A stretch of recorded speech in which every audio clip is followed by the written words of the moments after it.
My name is Eleanor, and I'm 42. I reside in a quiet, tree-lined suburb just a short drive from Pittsburgh, a place I've called home for the better part of a decade. My life is orderly, comfortable, and if I'm being honest with myself, predictable. While I built a successful career in finance, I've always held a deep appreciation for those who create and repair things with their own two hands.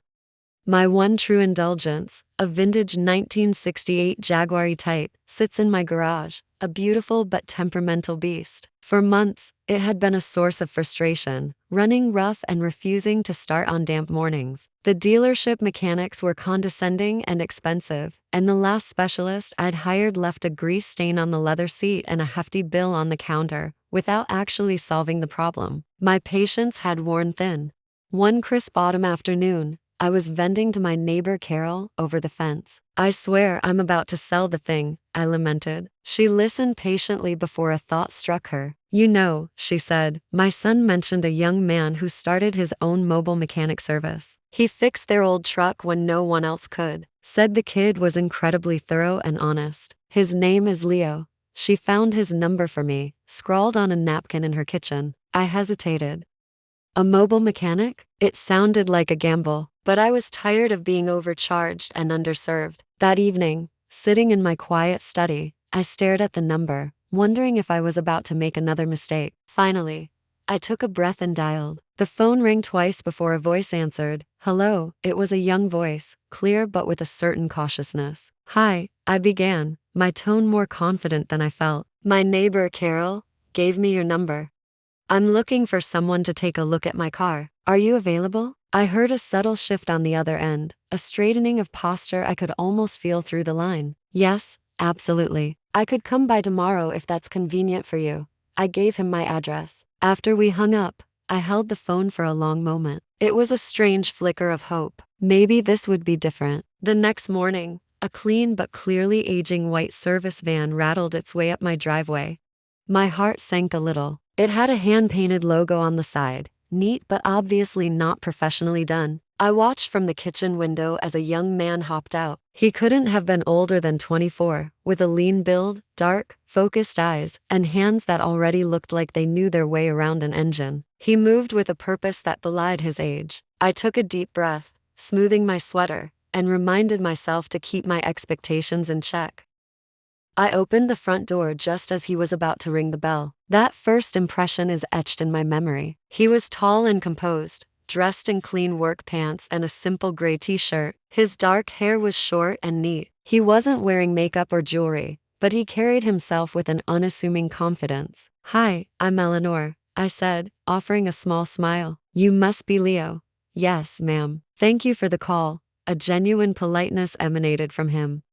"Please, just Eleanor," I said with a light laugh, trying to put him, and perhaps myself, at ease. I led him to the garage, explaining the car's recent fits and starts. "The last mechanic just kept replacing spark plugs," I explained, gesturing vaguely at the engine. "He said it was just an old car being an old car." Leo nodded, listening intently, his gaze already scanning the engine bay. "I'll make sure to find the real issue," he said, his voice quiet but firm. He got to work immediately. It was a cool day, but I could see the focus on his face, a fine sheen of sweat gathering on his brow as he delved into the complex machinery. His starter tool whirred to life, and then he began his careful, methodical diagnosis. He laid out a clean mat on the floor for his tools, each one placed with precision. He didn't just dive in. He observed, tested, and listened. I was struck by his professionalism. At one point, I noticed him pause to carefully wipe down a small oil drip on the frame, something the previous mechanic had definitely caused and ignored. I found myself standing on the porch, watching him. He glanced up, caught my eye, and gave a brief, slightly awkward wave before immediately returning to his work. About an hour later, as I was reading in the living room, the throaty rumble of the Jaguar's engine echoed through the house, smooth and steady for the first time in months. I walked out to the garage to find him closing the hood, wiping his hands on a clean rag. I turned off the engine and wiped my forehead with the back of my gloved hand. "That sounds incredible," I said, looking from the car to him, genuinely amazed. "You really pay attention to the little things." "Thank you," he replied, a hint of a proud smile touching his lips. "I believe in treating every car like it's my own." Then, a playful impulse took over me. I tilted my head, a smirk forming. Be careful, I said, the words I'll never forget. I tend to get attached to people who work that hard. He let out a small chuckle, caught off guard, a faint blush rising on his neck. He seemed unsure if I was being serious or just teasing. I will keep that in mind, he said. I smiled warmly. I'll handle the payment through your website. You can be sure I'll be calling you again soon. I watched as he packed his tools with the same care he'd shown my car, waved goodbye, and drove his rattling van down the street. As the sound faded, I was left with a feeling I hadn't experienced in a very long time, a genuine sense of optimism. Maybe, just maybe, I'd found someone I could finally trust. 3 days passed. I assumed I wouldn't need him again so soon, that the Jaguar was finally settled. I went about my week, meetings and spreadsheets filling my days. The quiet order of my life resumed. I tried not to think about the young mechanic and his surprising competence. It was just a service call after all. Then, on a Thursday morning, my daily driver, a much newer and supposedly more reliable sedan, began making a terrible clicking sound from the front wheel. My first thought was the dealership, followed by an immediate wave of dread at the thought of the hassle and expense. Then, another thought surfaced. Leo. I found his number in my recent calls and stared at it for a moment before dialing. Hello? He answered on the second ring. Hi, Leo. It's Eleanor. I hope this isn't a bad time. Not at all. What can I do for you? He replied, his voice still holding that polite, professional tone. It seems my other car is acting up now. There's a strange noise, and I really value how you diagnosed the Jaguar. I was hoping you could take a look, of course. I can be there this afternoon if that works for you. Perfect, I said, a wave of relief washing over me. I hung up, staring at the phone again. I had a go-to mechanic, a reliable one. The thought was more comforting than I cared to admit. He arrived that afternoon, his old van pulling into the driveway. I noticed how pristine my garage floor was where he'd worked before, not a single drop of fluid left behind. I explained the issue, and he immediately got to work, jacking up the front of the sedan. The problem was a worn-out CV joint, something that required focus and a bit of muscle to fix. I wanted to impress her again, not just for the money, but because I was building my name. After about 40 minutes of concentrated effort, I noticed Eleanor standing nearby, her arms crossed loosely as she watched me work. She was dressed in stylish athletic wear, her hair pulled back, looking effortlessly put together. You really are meticulous, she commented as I carefully aligned the new part. Attention to detail is everything in this line of work, I said, not looking up from the axle. She smiled. Not everyone believes that. We chatted for a little while as I worked. It was easy, comfortable small talk about the changing seasons, the neighborhood, and the incompetence of other mechanics we'd both encountered. I couldn't help but feel how natural it was to talk with her. I kept my focus on the job though, torquing bolts and securing each component just right. As I finished and lowered the car, she walked over, looking pleased. Leo, you've done it again. The noise is gone, and it drives perfectly. I smiled, feeling a genuine sense of pride in my work. Thank you, Eleanor. I'm glad you're happy with it. Then unexpectedly, she hesitated for a moment before speaking. I know this is terribly last minute, but I made far too much for dinner. Would you be willing to stay and eat? It's just a small way of saying thank you. You must be exhausted after all that. I blinked, completely caught by surprise. No client had ever invited me to dinner. I wasn't sure how to respond, but she gave me a warm, reassuring look, as if it were the most normal suggestion in the world. I'd love to, but I wouldn't want to impose on you, I replied, trying to be polite. Nonsense, she said, waving my concern away. It's just a meal. Come on, you've earned a break. There was something in the way she said it, a simple kindness, that made me relax. I nodded. All right, thank you. I put my tools away and followed her inside. Her home was as elegant on the inside as it was on the outside, modern but warm, with large windows that bathed the rooms in the soft glow of the late afternoon sun. Eleanor led me to the kitchen, where the table was already set for two. She had prepared a beautiful meal of grilled salmon, roasted asparagus, and a fresh salad. The aroma was incredible. We sat down and began to eat. The conversation flowed more easily than I could have imagined. She asked about my business, how I got started, and what my ultimate goals were. I found myself telling her the truth, that I was just scraping by, using tools I'd bought secondhand, and dreaming of one day having a proper garage with my name on it. You have a powerful drive, she said, a soft smile on her face. Most people your age don't have that kind of focus. I shrugged, feeling a little embarrassed by the praise. I'm just trying to build something for myself. After dinner, she opened a bottle of wine and offered me a glass. I politely refused, explaining that I still had to drive home. I respect that, she nodded, her expression one of genuine approval. Not many would have turned it down. We sat there for a little while longer, just talking. It was an unusual situation, but it didn't feel uncomfortable. There was no pretense, just an unexpected connection between two people from very different walks of life. As the sun dipped below the horizon, I stood and thanked her for the wonderful meal. Thank you, Eleanor, for everything. She walked me to the door. I meant what I said before. I'll probably find a few more things around here that need fixing soon, she teased gently. I chuckled. I look forward to it. Driving home that night, I couldn't stop thinking about how surreal the entire day had been. I had no idea what it all meant, if anything, but I couldn't shake the distinct feeling that my life was on the verge of changing in ways I had never anticipated. The following week was a whirlwind of minor jobs and long hours. Thanks to Eleanor's recommendation to her neighbor, Carol, word had started to spread. I picked up 2 more clients in her neighborhood, people who owned nice cars and appreciated someone who took pride in their work. I was grateful, but the constant hustle was draining. Then, Friday afternoon arrived. I was just finishing up a brake job across town when my phone buzzed. It was her name on the screen. I felt a small jolt of anticipation as I wiped the grease from my hands and answered. Hey Leo, are you free tomorrow? She asked. I smiled. I think I can be. What's going on? My backyard needs a bit of help. The garden looks overgrown, and I know you'll make it perfect. I agreed without hesitation. Rachel had become my best paying and most loyal client.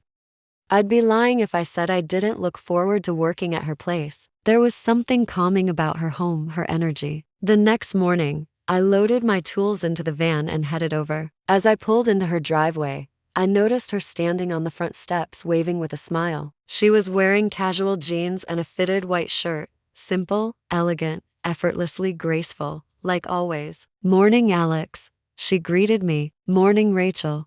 Where do you want me to start? We walked around to the backyard together. The space was large and well designed, but clearly needed some love. Shrubs were growing wildly, flowers were tangled, and weeds had white shirt, simple, elegant, effortlessly graceful, like always. Morning, Alex, she greeted me. Morning, Rachel.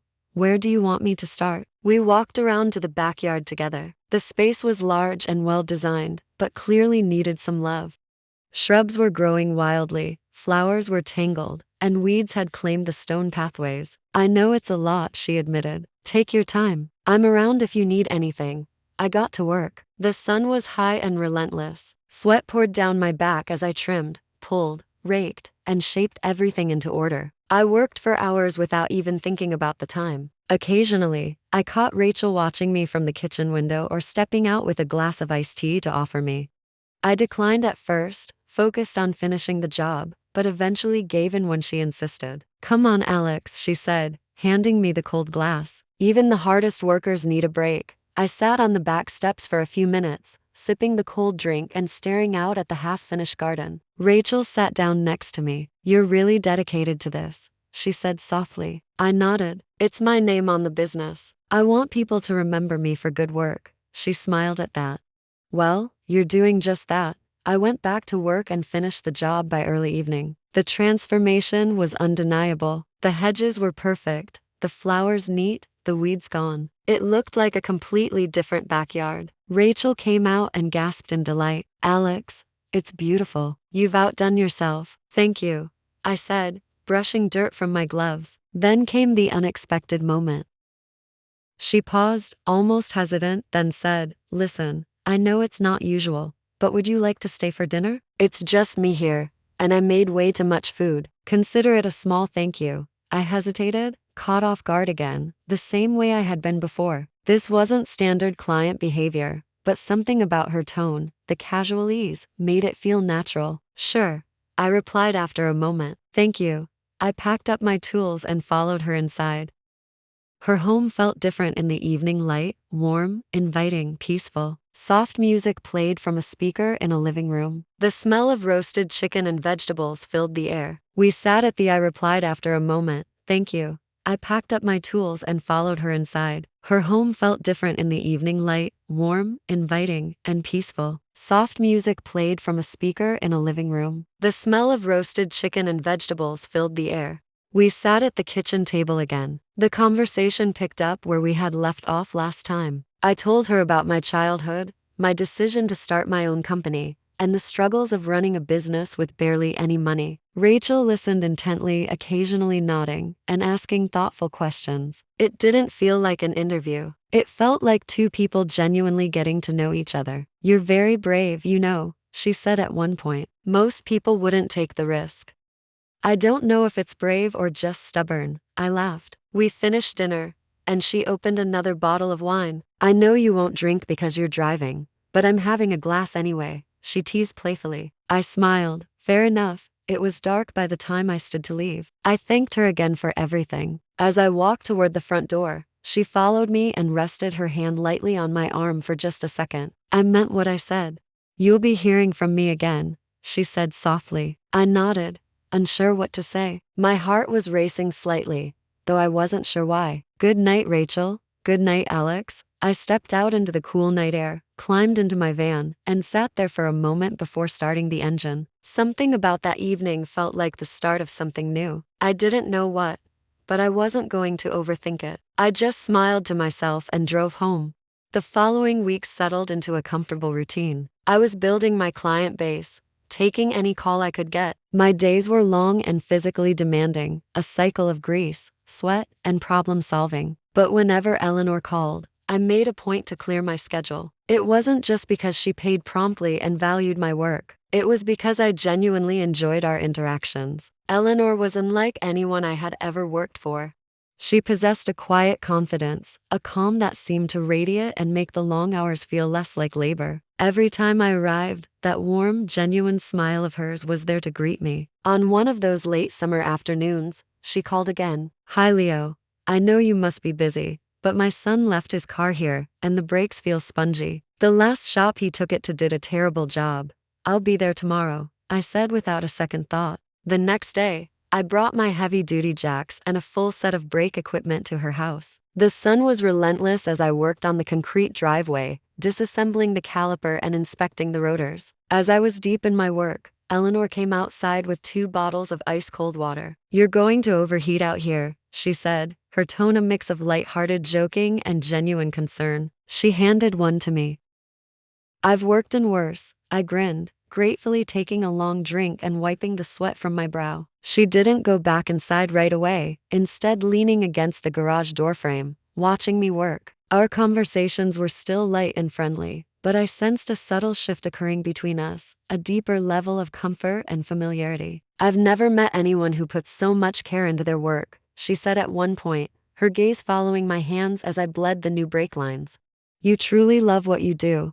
I nodded, my focus still on the task. "I'm building a name for myself. Every job has to be perfect." She was quiet for a long moment after that, just watching. "It shows," she finally said softly. When I finished, the car's brakes were firm and responsive. I packed up my tools, exhausted but deeply satisfied with the job. "That feels so much safer," she said after a test drive around the block. "You've earned a real break. Would you like to come in for a bit?" The way she asked wasn't flirtatious, not in a conventional sense. It was casual, yet there was an underlying warmth, an invitation that went beyond simple client courtesy. I hesitated for only a heartbeat. "Sure." Inside, she offered me a seat at her spacious kitchen island. She poured herself a glass of wine, and I accepted another bottle of cold water. We talked for over an hour, about everything and nothing. She spoke about her life, about a marriage that had ended years ago. There was no bitterness in her voice when she mentioned her ex-husband, only a reflective honesty. She seemed content in her solitude but also appreciative of good company. I found myself telling her about my parents' small house on the other side of the state, about how my father, a factory worker, taught me how to fix things, and about my dream of one day owning my own garage, my own piece of land. "I believe you'll get there," she said with a quiet, unwavering certainty that struck me more than she knew. The light outside was fading. It was getting late. I stood to leave, but Eleanor walked with me to the door. Then, just as I was about to step outside, she stopped me, catching me completely off guard. "I've been thinking about something," she began, her gaze direct and serious.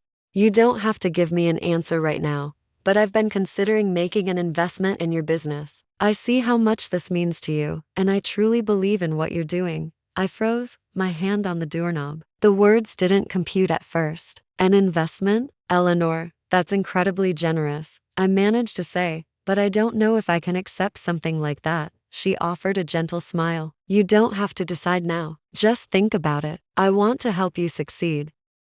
I just stood there for a second, feeling completely overwhelmed. No one, not even my own family, had ever offered that kind of tangible belief in my dream. I nodded slowly, my mind reeling. "I'll think about it." "Thank you, Eleanor." "Of course," she said softly. "Good night, Leo." "Good night." I walked back to my van, my thoughts racing. Part of me, the proud, stubborn part, wanted to refuse immediately. I had built this business with my own two hands.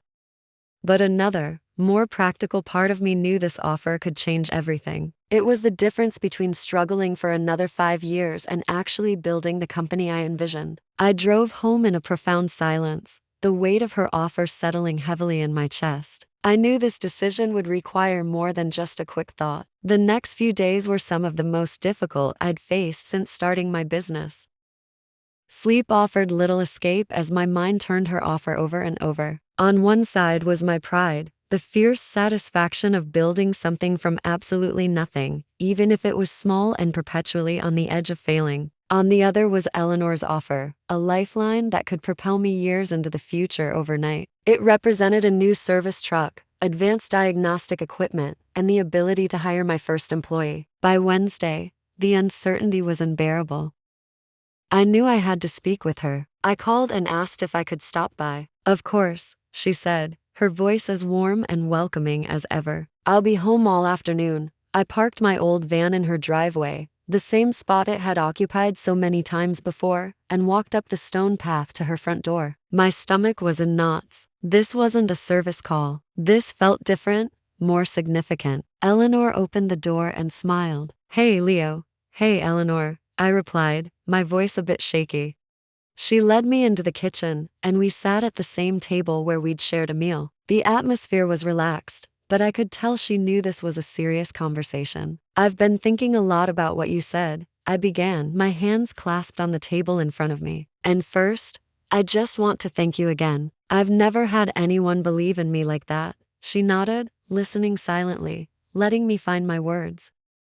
"I'm going to accept your offer," I continued, finally looking her in the eye. "But there's one condition. It has to be a formal loan. I can't accept a handout. I will pay back every single dollar, with interest." A beautiful smile spread across Eleanor's face, her eyes softening with what looked like pride. "I respect that, Leo. I wouldn't have expected anything less from you." We shook hands across the polished wood of her kitchen table.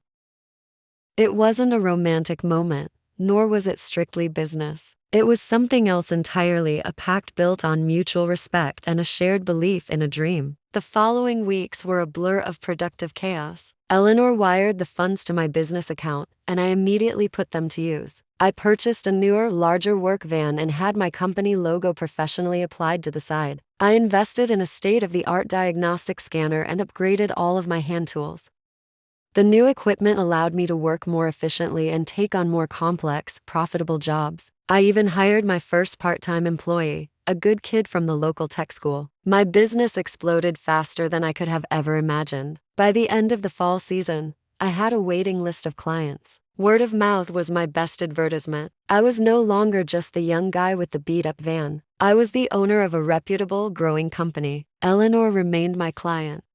Occasionally, after I'd finished servicing one of her cars, we'd sit on her back patio, sipping iced tea and talking about life as the sun set over her perfectly manicured lawn. I held up my end of our bargain, making my monthly loan repayments without fail. She never once mentioned the money or rushed me, but my pride wouldn't have it any other way. Our dynamic remained one of professional friendship. There were no blurred lines, no advances, no drama. We both seemed to implicitly understand that what we had was special and didn't need to be complicated by anything else. By the end of that year, my company had grown beyond my wildest dreams. I finally had enough money saved to start looking for a small house of my own. One afternoon, as I was packing up my tools at Eleanor's place for what must have been the 20th time, she walked over. "You've really done it, Leo," she said, a clear note of pride in her voice. "I couldn't have done any of this without you," I admitted, the truth of the statement hitting me profoundly. She smiled warmly. "You would have found a way eventually. I just gave you a little push." I let out a chuckle. Well, it was the best push I could have ever asked for. We shook hands one last time that day. "I'll still be calling you for my oil changes," she teased. "I wouldn't have it any other way, I promised." As I drove away in my new van, I knew that a significant chapter of my life had reached its perfect conclusion. The kid with the rusty tools had become a respected small business owner. And Eleanor, she would always be the person who walked unexpectedly into my life and gave me the support I needed to believe in myself. Not every story needs a dramatic, romantic ending. Sometimes all it takes is the right person showing up at exactly the right time. This was my story,